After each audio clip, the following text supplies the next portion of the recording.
నమస్కారం. ఘంటారావానికి స్వాగతం. ముందుగా ప్రధాన అంశాలు. పోలవరం బనకచర్ల డిపిఆర్ సమర్పించాలన్న కేంద్రం, నిర్మాణానికి నిధుల సమీకరణపై ఆరా.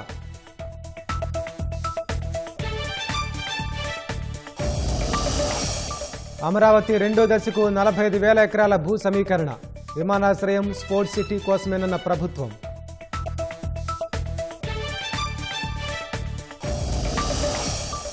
మచిలీపట్నం నకిలీ పట్టాల పంపిణీ దందాపై విచారణ, వీఆర్ఓ సస్పెన్షన్తో సరిపెట్టిన ప్రభుత్వం.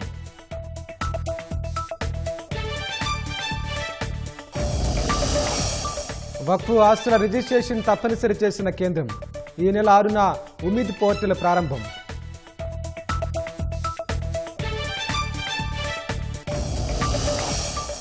ఐపీఎల్లో నేడు బెంగళూరు పంజాబ్ మధ్య తుది సమరం, తొలిసారి కప్పును ముద్దాడేందుకు ఇరు జట్లు అమీతుమీ.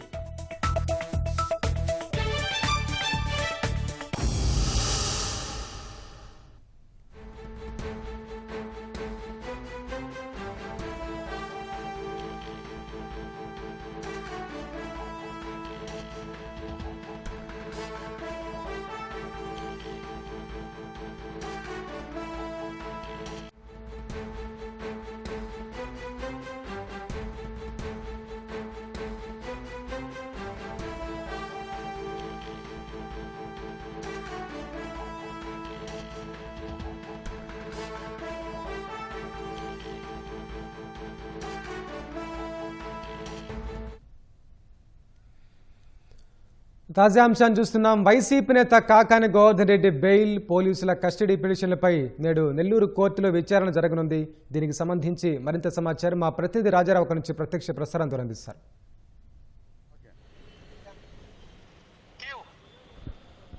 మాజీ మంత్రి కాకాని గోవర్ధన్ రెడ్డి మైనింగ్ కేసులో పోలీసులు అరెస్ట్ చేస్తున్నారు. ప్రస్తుతం నెల్లూరు జిల్లా పోలీస్ కేంద్ర కార్యాగారంలో ఉన్నారు. అయితే నిన్న ఈరోజు కూడా ఈ బెయిల్ పిటిషను, అదేవిధంగా కాకాని కస్టడీలోకి తీసుకునేందుకోసంగా ఈరోజు కోర్టులో పిటిషన్ వేస్తున్నారు. పిటిషన్ మీద విచారణ అనేది ఈరోజు రెండో రోజు కూడా కొనసాగుతుంది. నిన్న బెయిల్ పిటిషన్ కానీ కస్టడీ రెండింటి మీద కూడా వాయిదా వేశారు ఈరోజుకి. ఈరోజు మరి కొద్దిసేపట్లో ఈ కేసుకు సంబంధించి విచారణ అనేది కొనసాగేందుకు కూడా మరి కొద్దిసేపట్లో ఇక్కడికి రానున్నారు. దీనికి సంబంధించి అయితే 5వ ఆదిలాబాద్ జిల్లా మ్యాజిస్ట్రేట్ కోర్టులో వాదనలు న్యాయవాదులు వినిపించనున్నారు. పిపి కేదార్నాథ్ పోలీసుల తరపున వాదనలు వినిపించనున్నారు. ప్రధానంగా ఇది అక్రమ మైనింగ్, భారీ పేలుడు పదార్థాల వినియోగం, అట్రాసిటీ కేసు, వీటన్నిటి మీద కూడా ఈ విచారణ అనేది ఇవాళ ఈ కస్టడీ బెయిల్ పిటిషన్ల మీద విచారణ కొనసాగనున్నది. దీనికి సంబంధించి నిన్న మరో ఒక ఇద్దరిని పోలీసులు నోటీసులు జారీ చేశారు. వారిని విచారించేందుకు హాజరు కావాలని చెప్పి కోరారు. వారిలో వరదాపురానికి చెందిన శ్రీనివాసరెడ్డి, మురళీకృష్ణారెడ్డి వీళ్ళని కూడా నోటీసులు జారీ చేసి విచారణకు హాజరు కావాలని కోరారు. ఈ కేసుకు సంబంధించి మాజీ మంత్రి కాకాని గోవర్ధన్ రెడ్డికి 14 రోజులు రిమాండ్ విధించిన విషయం తెలిసిందే. జూన్ 9 వరకు రిమాండ్ ఉండే విధంగా municipal magistrate court judge Venkatagiri తీర్పు ఇవ్వడం అనేది జరిగింది. అయితే ఈ పరిస్థితులలో మీరు బెయిల్ కోసంగా కాకాని న్యాయవాదులు బెయిల్ కోసంగా పిటిషన్ వేశారు. అదేవిధంగా పోలీసులు ఈ కేసుకు సంబంధించి విచారించేందుకోసంగా కస్టడీలోకి తీసుకునేందుకు పిటిషన్ వేశారు. ఈ రెండింటి మీద కూడా విచారణ కొనసాగనుంది. అయితే న్యాయవాదులు కొందరు సీనియర్స్ చెప్పే దాని ప్రకారంగా ఈరోజు బెయిల్ పిటిషన్ వచ్చే అవకాశం ఈరోజు కూడా లేదని కూడా తెలుస్తుంది. ఇది ఎస్సీ అట్రాసిటీ కేసు ఉన్నందువల్ల ఇది జిల్లా కోర్టుకు రావడం అనేది ఈ కేసు జరిగింది. సాధారణంగా ఎస్సీ అట్రాసిటీ కేసు లేకుండా ఉంటే గూడూరు మున్సిపల్ మ్యాజిస్ట్రేట్లో విచారణ జరిగేది. ఈ జిల్లా కోర్టుకు రావడంతో దీని మీద కొంత ఉత్కంఠ అనేది నెలకొన్నది. బెయిలు ఎటువంటి పరిస్థితుల్లో అవకాశం లేదని కూడా వారికి కూడా కాకాని తరపున న్యాయవాదులకు కూడా కొంతవరకు తెలుసు. అయితే ఈ పోలీసులు మాత్రం గతంలో 2-3 నెలల పాటు కాకాని కోసంగా హైదరాబాద్, బెంగళూరులో వెతకడం, నోటీసులు ఇవ్వడం, నోటీసులకి విచారణకు హాజరుగా కాకపోవడంతో ఈ విచారణ కోసంగా ఈ కస్టడీలోకి తీసుకోవాలని చెప్పి వీరు పిటిషన్ వేశారు. ప్రధానంగా అరెస్టు మే 26న అరెస్ట్ చేసిన సమయంలో 3 సార్లు మాజీ మంత్రి కాకాని గోవర్ధన్ రెడ్డిని విచారణ చేయడం అనేది జరిగింది. కానీ అక్కడ కూడా ఆయన ఎటువంటి సమాచారం ఇవ్వలేదు. స్పష్టమైన సమాచారం ఇవ్వకపోవడంతో పూర్తి ఈ మైనింగ్ సంబంధించి మరికొన్ని అదేవిధంగా అనేక ఈ సర్వేపల్లి నియోజకవర్గం అనేక అక్రమాలు కూడా ఫిర్యాదులు కూడా గతంలో వైసీపీ అధికారంలో ఉన్నప్పుడు అనేక ఫిర్యాదులు కూడా ఉన్నాయి. వీటన్నిటి మీద కూడా విచారించేందుకు పోలీసులు కోరుతున్నారు. ఈ కస్టడీలో పిటిషన్లో కస్టడీకి ఇస్తే ఒక వారం రోజుల పాటు వీటన్నిటి మీద కూడా విచారించే అవకాశం కనిపిస్తుంది. మరి కొద్దిసేపట్లో ఇక్కడ ఈ వాదనలు కొనసాగనున్నాయి. నెల్లూరు జిల్లా కోర్టు నుంచి కెమెరామాన్ సూర్యప్రకాష్తో రాజారావు, ఈటీవీ న్యూస్. ధన్యవాదాలు రాజారావు. పోలవరం బనకచెర్ల ప్రాజెక్టుపై తమ ప్రతిపాదనల్ని రాష్ట్ర ప్రభుత్వం కేంద్రం ముందుకు తీసుకెళ్లింది. ఢిల్లీలో కేంద్ర అధికారులతో భేటీ అయిన రాష్ట్ర ఆర్థిక జలవనరుల శాఖ అధికారులు ఈ ప్రాజెక్టు నదుల అనుసంధానానికి కీలకమని ప్రజెంటేషన్లో వివరించారు. దీని ద్వారా గోదావరి వరద జలాల్లోంచి మొత్తంగా 246 టీఎంసీల నీటిని 100 రోజుల్లో మళ్లించాలన్నది లక్ష్యమని తెలిపారు. ప్రాజెక్టు నిర్మాణానికి నిధుల సమీకరణతో పాటు పలు సందేహాలపైన కేంద్ర అధికారులు ప్రశ్నలు లేవనెత్తగా రాష్ట్ర అధికారులు జవాబులిచ్చారు. పోలవరం బనకచెర్ల అనుసంధానానికి సంబంధించి పూర్తిస్థాయి ప్రాజెక్టు నివేదిక డీపీఆర్ను త్వరగా సమర్పించాలని కేంద్ర ఆర్థిక శాఖ అదనపు కార్యదర్శి సజ్జన్ యాదవ్ రాష్ట్ర అధికారులకు సూచించారు. ముఖ్యమంత్రి చంద్రబాబు ఇటీవల ఢిల్లీ పర్యటనలో భాగంగా పలువురు కేంద్ర మంత్రులను కలిసిన సందర్భంలో ఈ ప్రాజెక్టును ఏపీకి గేమ్ చేంజర్ గా అభివర్ణిస్తూ సత్వరమే చేపట్టాల్సిన అవసరాన్ని వివరించారు. నిధులు సమకూర్చడంపై కేంద్ర పెద్దల్ని అభ్యర్థించారు. ఈ నేపథ్యంలో తొలిసారి కేంద్ర ఆర్థిక జలశక్తి శాఖల అధికారులు ఢిల్లీలో సోమవారం సమావేశం నిర్వహించారు. సజ్జన్ యాదవ్ నేతృత్వంలో జరిగిన ఈ భేటీకి జలశక్తి శాఖ senior joint commissioner Amit Kumar Jha హాజరయ్యారు. రాష్ట్ర ఆర్థిక శాఖ ముఖ్య కార్యదర్శి పీయూష్ కుమార్, కార్యదర్శి రోనాల్డ్ రోజ్, జలవనరుల శాఖ సలహాదారు ఎం వెంకటేశ్వరరావు, ఈఎన్సీ నరసింహమూర్తి తదితరులు పాల్గొన్నారు. పోలవరం బనకచెర్ల అనుసంధానంపై పీయూష్ కుమార్ కేంద్ర అధికారులకు ప్రెజెంటేషన్ ఇచ్చారు. ప్రాజెక్టు అంచనా వ్యయం 81,900 కోట్లని, దీని ద్వారా గోదావరి వరద జలాల్లోంచి మొత్తంగా 246 టీఎంసీల నీటిని 100 రోజుల్లో మళ్లించాలన్నది తమ లక్ష్యమని వివరించారు. బనకచెర్ల కాంప్లెక్స్ కు 200 టీఎంసీల నీరు మళ్లిస్తామని, కేంద్ర ప్రభుత్వం నదుల అనుసంధానానికి ప్రాధాన్యమిస్తున్న క్రమంలో ఈ ప్రాజెక్టు కీలక ప్రయోజనాలు కల్పిస్తుందని వివరించారు. ఈ ప్రాజెక్టులో భాగంగా ఎంత విద్యుత్ ఉత్పత్తి చేస్తారు, తద్వారా ఎన్ని నిధులొస్తాయని సజ్జన్ యాదవ్ ప్రశ్నించారు. కేంద్ర అధికారులు సైతం పలు ప్రశ్నలు లేవనెత్తగా రాష్ట్ర జలవనరుల శాఖ సలహాదారు వెంకటేశ్వరరావు, ఈఎన్సీ నరసింహమూర్తి తదితరులు సమాధానాలు ఇచ్చారు. ప్రాజెక్టు ప్రీ ఫీజిబిలిటీ నివేదిక పీఎఫ్ఆర్ పరిస్థితి ఏమిటని సజ్జన్ యాదవ్ ప్రశ్నించగా కేంద్ర జలసంఘం సీఈసీ పరిశీలనలో ఉందని అమిత్ కుమార్ ఝా బదులిచ్చారు. సిడబ్ల్యూసీ ఆమోదం తెలిపాక సమర్పిస్తారని చెప్పారు. జూన్ నెలాఖరుకు డీపీఆర్ సిద్ధమవుతుందని, అదే పనిలో ఉన్నామని రాష్ట్ర జలవనరుల శాఖ అధికారులు తెలపగా త్వరగా సమర్పించాలని సజ్జన్ సూచించారు.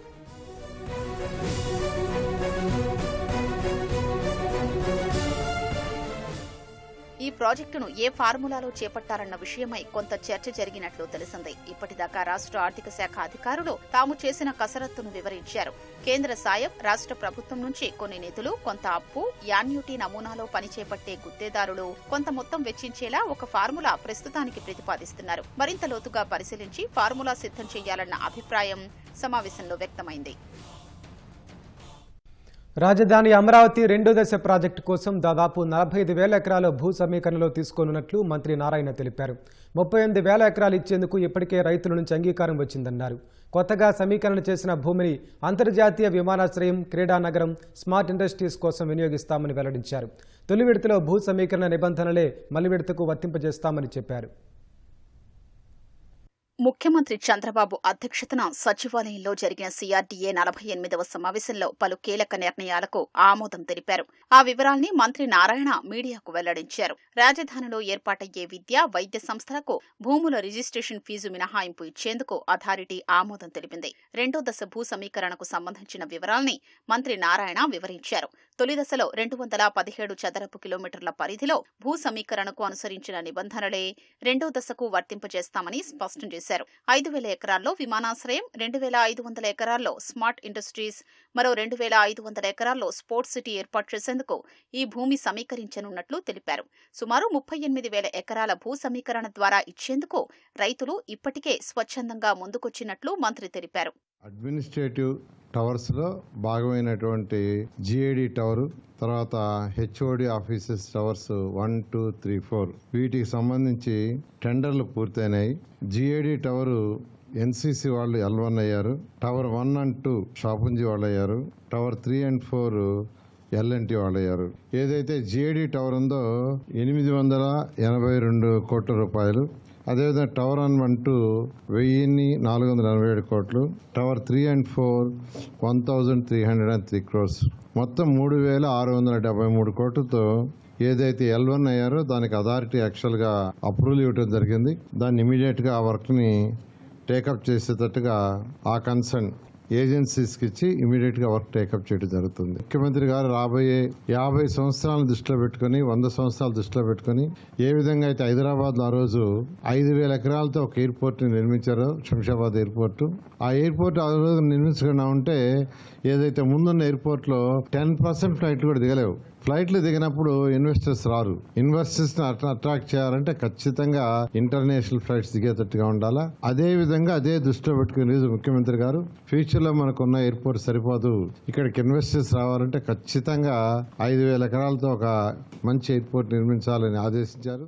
రాజధాని నిర్మాణానికి తొలి దశలో రైతుల నుంచి తీసుకున్న 34,000 ఎకరాలకు విలువ పెరగాలన్నా, అది నిలబడాలన్నా స్మార్ట్ ఇండస్ట్రీస్ అవసరమని మంత్రి నారాయణ అన్నారు. అమరావతి మాస్టర్ ప్లాన్లో స్పోర్ట్స్ సిటీ కోసం 120 ఎకరాలు కేటాయించామని, అంతర్జాతీయ క్రీడా సదుపాయాలు కల్పించాలన్న ఉద్దేశంతో 2,500 ఎకరాల్లో అభివృద్ధి చేయాలని నిర్ణయించినట్లు తెలిపారు. స్మార్ట్ ఇండస్ట్రీస్ రావాలి, అవి వస్తేనే ఏదైతే 34,000 ఎకరాలతో ల్యాండ్ పూలింగ్ తీసుకున్నామో ఆ రైతుల యొక్క ల్యాండ్ విలువ నిలబడుతుంది.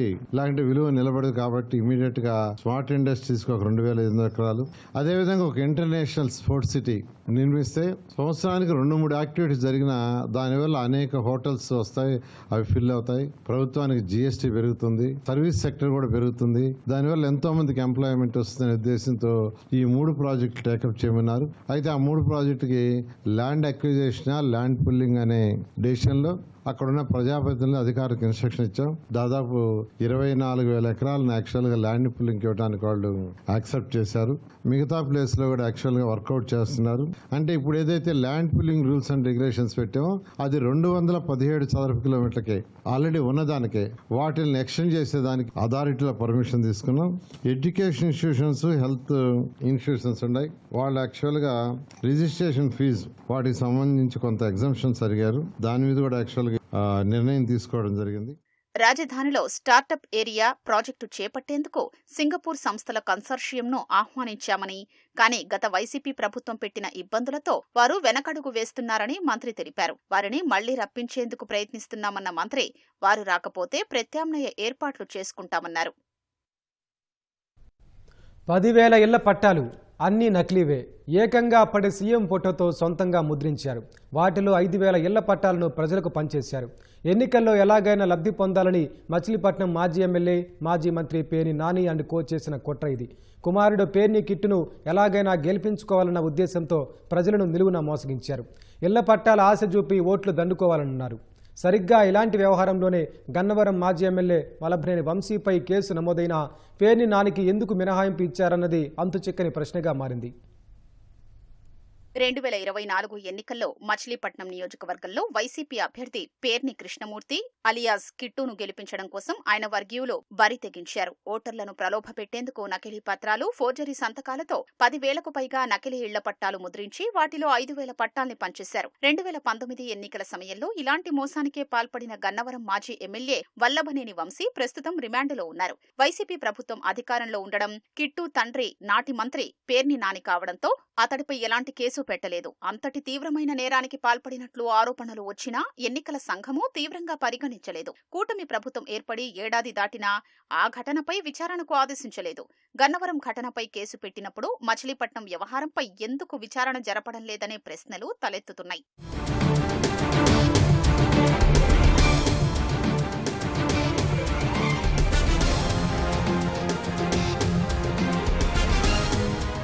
2024 మార్చిలో కిట్టు వర్గీయులు ఏకంగా మచిలీపట్నం తహసీల్దార్ కార్యాలయంలోనే నకిలీ పట్టాలు తయారు చేశారు. రెవెన్యూ రికార్డుల్లోనే లేని సర్వే నంబర్లతో రోడ్డు మార్జిన్ స్థలాలు, చెరువుగట్లు, శ్మశాన వాటికల స్థలాలున్న సర్వే నంబర్లతో నకిలీ పట్టాలు రూపొందించారు. అంతకుముందే బదిలీపై వెళ్లిన తహసీల్దార్ సునీల్ సంతకాలతో వాటిని తయారు చేశారు. వాటిపై అప్పటి ముఖ్యమంత్రి జగన్ చిత్రం ముద్రించి మరీ నాని, కిట్టు ఇంటింటికి వెళ్లి 5,000 పట్టాలు పంపిణీ చేశారు. తిరిగి తాము గెలిస్తేనే ఆ పట్టాలు చెల్లుతాయని, ఓటు తమకే వెయ్యాలని ప్రచారం చేశారు. ఒక్కో స్థలం విలువ 10 నుంచి 20 లక్షల వరకు ఉంటుందని ఆశలు పెట్టారు. పట్టాల్ని రహస్యంగా ఉంచాలని, తిరిగి తమ ప్రభుత్వం అధికారంలోకి వచ్చాక వాటిలో ఇళ్లు నిర్మించి ఇస్తామని ప్రలోభ పెట్టారు. మరి ఇచ్చారు, మరి పట్టాలని ఇచ్చారు వచ్చి మా చేతికి. అవి మరి ఒరిజినల్ కాదు మాకు తెలియదు కదా, మాకు ఇచ్చారు ఒరిజినల్ అని ఇచ్చారు. మేము బ్యాంకీకి వెళ్తే బ్యాంక్ ఏమో చెల్లమంటున్నారు. మరి మీరే న్యాయం చేయాలి మాకు ఎలక్షన్ ముందు పట్టాలు ఇచ్చారండి. కిట్టు గారు వచ్చి పట్టాలు ఇచ్చారు మాకు. ఈ పట్టాల మీద మీకు లోన్ వస్తుందో తెచ్చుకుని ఇల్లు కట్టుకోవచ్చు అని చెప్పారు అప్పుడు.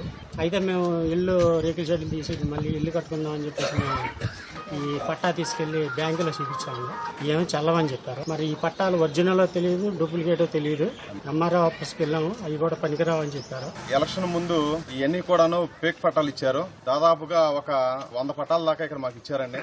ఓట్ల ముందు ఓట్లు వేయించుకోవడానికి ఆ రోజు ఎంఆర్ఓ ఆఫీస్ లో నైట్ పూట ముద్రించి పగలో ఇక్కడ ఎన్ని ఇళ్ళు ఉన్నాయి ఏంటి అని చెప్పని ఒక 100 ఇళ్ల పట్టాలు ఉన్నాయి, ఇళ్ల పట్టాలు 100 ఇవ్వాలని చెప్పి 100 కార్డులు ముద్రించి ఆ రోజున ఆ పేరుని కిట్టు, పేరు నాని వచ్చి ఒక ఫోటో కూడా దిక్కకుండా ఆ రోజున ఉన్నటువంటి వాలంటీర్స్ తో ఇవ్వడం జరిగిందండి ఇళ్ల పట్టాలు. మీరు వాళ్ళని వాడుకున్నారు ఆ రోజున. ఇవాళ వీళ్ళ పరిస్థితి ఏంటి?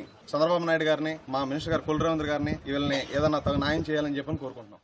నకిలీ పట్టాలు పంచుతున్న విషయం తెలిసి అప్పటి టీడీపీ అభ్యర్థి, ప్రస్తుత మంత్రి కొల్లు రవీంద్ర, పార్టీ నాయకులు తహసీల్దార్ కార్యాలయం వద్ద ధర్నా చేశారు. అప్పటి కృష్ణా జిల్లా సంయుక్త కలెక్టర్ గీతాంజలి శర్మ తహసీల్దార్ కార్యాలయానికి వెళ్లి పంచడానికి సిద్ధంగా ఉంచిన నకిలీ పట్టాల్ని స్వాధీనం చేసుకున్నారు. కేసు నమోదు చేసి చర్యలు చేపడతామన్నారు.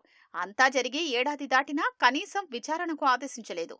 బాధ్యులపై చర్యలు తీసుకోవాలని ప్రజా వినతుల పరిష్కార వేదిక ద్వారా అర్జీలు వస్తున్నా పట్టించుకోవటం లేదు. మచిలీపట్నం అసెంబ్లీ నియోజకవర్గంలో 2024 ఎన్నికలకు ముందు పేరు నాని గారు పలు ప్రాంతాల్లో దొంగ పట్టాలు ఇచ్చారు. ఆ దొంగ పట్టాలు ఇచ్చారని చెప్పేసి మేము కలెక్టర్ గారికి 8వ తారీఖు జనవరి నెలలో 2024లో ఫిర్యాదు చేశాం. ఇప్పుడు ఉన్నటువంటి మంత్రి గారు స్వయంగా ఎంఆర్ఓ ఆఫీస్ లో అర్ధరాత్రి దొంగ పట్టాలను పట్టుకుని ధర్నా చేయటం, దాని మీద ఒక VROను సస్పెండ్ చేయటం జరిగింది. తిరిగి మేము తెలుగుదేశం ప్రభుత్వం అధికారంలోకి వచ్చిన తర్వాత జిల్లా అధికారులకు పలుమార్లు వారి దృష్టికి తీసుకెళ్లాము. వాళ్ళు పెద్దగా స్పందన రాకపోతే 23/9/2024 తారీఖున మళ్ళా ఒక ఫిర్యాదు పెట్టడం జరిగింది. దాని మీద జిల్లా కలెక్టర్ గారు ఒక ఎండార్స్మెంట్ ఇచ్చారు. ఈ దొంగ పట్టాలు తయారు చేసినటువంటి అధికారులైన సునీల్ బాబు గారి మీద, వనజాక్షి గారి మీద CCLAకి రాశాము. వాళ్ళ దగ్గర నుంచి సమాధానం రాగానే తిరిగి చర్యలు తీసుకుంటామని చెప్పేసి రాతపూర్వకంగా సమాచారం ఇచ్చారు. సంవత్సరం గడుస్తున్నా కూడా ఇంకా ఈ దొంగ పట్టాల మీద ఎక్కడేసిన గొంగలు అక్కడే ఉంది. ఈ దొంగ పట్టాలు పంచినటువంటి వాళ్ళ మీద, తయారు చేసినటువంటి అధికారుల మీద వెంటనే క్రిమినల్ కేసులు బుక్ చేసి వెంటనే తగు చర్యలు చేపట్టాలి. నకిలీ పట్టాల పంపిణీకి కారకులంటూ అప్పట్లో ఓ VROను సస్పెండ్ చేసి చేతులు దులిపేసుకున్నారు. ఈ వ్యవహారంలో కీలకంగా వ్యవహరించిన అప్పటి తహసీల్దార్, డిప్యూటీ తహసీల్దార్లపై ఎలాంటి చర్యలు లేవు. తహసీల్దార్ కార్యాలయంలో రాత్రివేళ నకిలీ పట్టాలు తయారు చేస్తుండగా కొల్లు రవీంద్ర సహా టీడీపీ నేతలు వెళ్లి ఆందోళన చేపట్టడంతో రాత్రి 11 గంటల సమయంలో సమాచార, పౌర సంబంధాల శాఖ జిల్లా కార్యాలయం ఆ వార్తల్లో వాస్తవం లేదని, అక్కడ ఎలాంటి పత్రాలు దొరకలేదని ఓ ప్రకటన జారీ చేసింది. కానీ అదే రోజు రాత్రి 12:30 సమయంలో అక్కడికొచ్చిన జేసీ నకిలీ పత్రాలు స్వాధీనం చేసుకుని వెంట తీసుకెళ్లారు. అప్పట్లో తప్పుడు ప్రకటన జారీ చేసిన అధికారులపైన, వారితో ఆ ప్రకటన జారీ చేయించిన వారిపైన ఇంతవరకు చర్యల్లేవు. పేదల దగ్గర ఉన్న నకిలీ పట్టాల్ని ప్రభుత్వం వెనక్కి తీసుకోవడం లేదు. భవిష్యత్తులో ఎవరైనా ఆ పట్టాల్ని పెట్టుకుని మార్జిన్ స్థలాల్ని ఆక్రమించి నిర్మాణాలు చేస్తే ఎవరు బాధ్యులన్న ప్రశ్నలు తలెత్తుతున్నాయి. జేఈఈ అడ్వాన్స్డ్ పరీక్షలో రాజమహేంద్రవరంలోని Tirumala IIT and medical academy విద్యార్థులు అత్యద్భుత ఫలితాలు సాధించారని విద్యా సంస్థల చైర్మన్ నున్న తిరుమలరావు తెలిపారు. వివిధ కేటగిరీల్లో జాతీయ స్థాయిలో తమ విద్యార్థులు ప్రణీత్ 2వ ర్యాంకు, యశ్వంత్ సాత్విక్ 8వ ర్యాంకు, వర్షిత్ 12వ ర్యాంకు, దొర 38వ ర్యాంకు సాధించారని వివరించారు. ర్యాంకులు సాధించిన విద్యార్థులను academic director Satish Babu, principal శ్రీహరిలతో కలిసి తిరుమలరావు అభినందించారు.